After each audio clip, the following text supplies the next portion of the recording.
관악구 등산로 너클 성폭행, 살인범 최윤종. 당신이 몰랐던 7가지 사실들. 최윤종 나이 30, 서울 관악구 등산로에서 여성을 때린 성폭행에 숨지게 한 혐의로 경찰이 신상을 공개했다. 2023년 8월 17일 오전 11시 44분 서울특별시 관악구 신림동 관악산 생태공원 등산로에서 30대 여성을 너클로 폭행했다. 이때 피해자의 살려달라는 비명소리를 들은 인근 등산객이 경찰에 신고했다. 이후 12시 10분 출동한 경찰은 현장 인근에서 최윤종을 현행범으로 체포됐다. 체포 당시 최윤종은 경찰에 저항하지는 않았지만 나뭇가지가 떨어져 여성이 넘어졌다 라고 말하는 등 범행을 부인했다. 피의자 최윤종은 피해자를 성폭행 시도하였으며 범행 현장 주변에서 범행 도구로 추정되는 금속 재질의 너클을 발견해 경찰은 폭행할 때 이용했는지를 조사했다. 이후 최윤종은 자신이 4개월 전 구매한 너클을 이용해 폭행했다고 자백했으며 뻔뻔스럽게도 그의 범행 동기는 간간히 하고 싶어서라고 밝혔다. 가해자와 피해자는 일면식이 없는 것으로 보도가 나오면서 묻지마 범죄임이 확정되었다. 잠정적 사망 원인은 압박 및 질식으로 추정됐다. 백주대 낮에 시민의 발길이 잡혀 사방이 노출된 공원에서 발생에 큰 충격을 주고 있다. 범행 현장은 주거 지역 한복판에 있는 공원에서 샛길로 이어지는 산중턱에 있었으며 범행이 일어난 현장과 서울 난국초등학교는 100m도 떨어지지 않았다. 또한 서울정심초등학교, 서울난양초등학교가 근처에 있다. 특히나 이번 사건의 범행 장소는 사람들이 모두 보고 소리를 들을 수 있는 지점인 것으로 확인됐다. 피의자 최윤종은 그곳을 자주 다녀 CCTV가 없다는 걸 알고 범행 장소로 정했다라고 진술했다. 피의자는 집에서 나온 오전 9시 30분쯤 범행 시각 전까지 2시간가량 주변 아파트에 주민들이 많이 다니는 길을 빼고 범행 장소와 대상을 물색한 것으로 보인다. 산책을 나왔다가 사건을 목격한 주민은 정오가 조금 넘어 피해자가 들것에 실려 나오는 것을 봤다. 피해자가 움직이지 않아 두드려 맞은 줄만 알았지 강간을 당한 줄은 몰랐다 라고 말했다.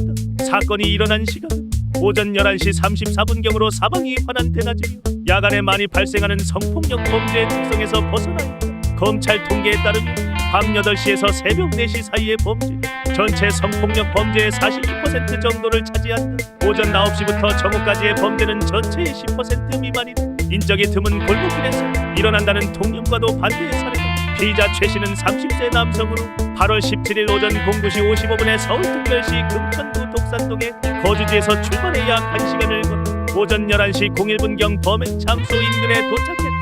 범행 현장에서는 최윤종의 휴대전화, 모자와 함께 손가락에 착용하는 금속 재질의 너클이 발견됐다. 피의자 최윤종은 군 복무 기간 군무 이탈 탈영 혐의로 기소유예 처분을 받은 기록이 있다. 8월 17일 저녁 KBS는 피의자가 범행 2시간 전부터 공원 근처를 배회했으며 범행 도구를 준비하는 등의 계획성이 있는 것으로 추정된다고 경찰의 발표를 인용하여 보도하였다. 참고로 너클은 지난 4월에 구매한 것으로 드러났다. 무직 상태였던 최 씨는 부모와 함께 거주해왔으며 범행 동기로는 지난 30년간 성관계를 한 번도 하지 못했다고 진술했다고 전했다.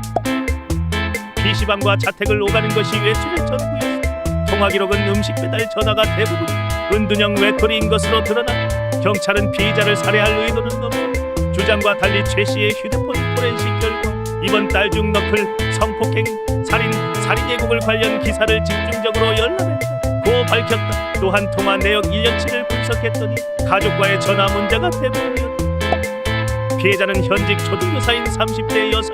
경찰이 피해자를 검거한 직후 가까운 병원으로 이송했으며 이마뼈가 함몰되는 부상을 입은 것으로 알려졌으며 의식불명 상태 및 생명이 위중한 상태라고 알려졌다. 심장만 뛸 뿐 다른 내장들이 장기 부전 상태에 빠져 위독했다고 하며 결국 사건 발생 2일 뒤 8월 19일 오후 3시 40분에 피해자가 사망했다.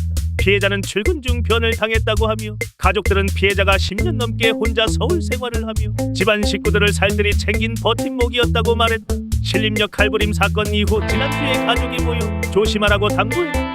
당시 피해자가 경찰이 열심히 할 거라 가족을 안심시켰다. 한편 유족들은 이번 사건이 성폭행 사건으로 여겨져서는 안 된다 강조하면서 공원 근처가 피해자의 집인데 처벌이 제대로 됐으면 한다.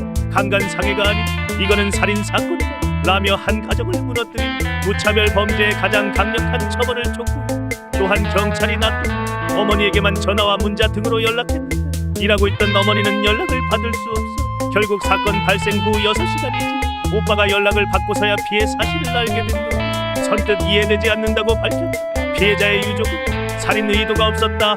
성폭행은 미수에 그쳤다. 피의자의 경찰 조사 진술에 분노하며 엄중히 처벌해달라며 목소리를 높였다.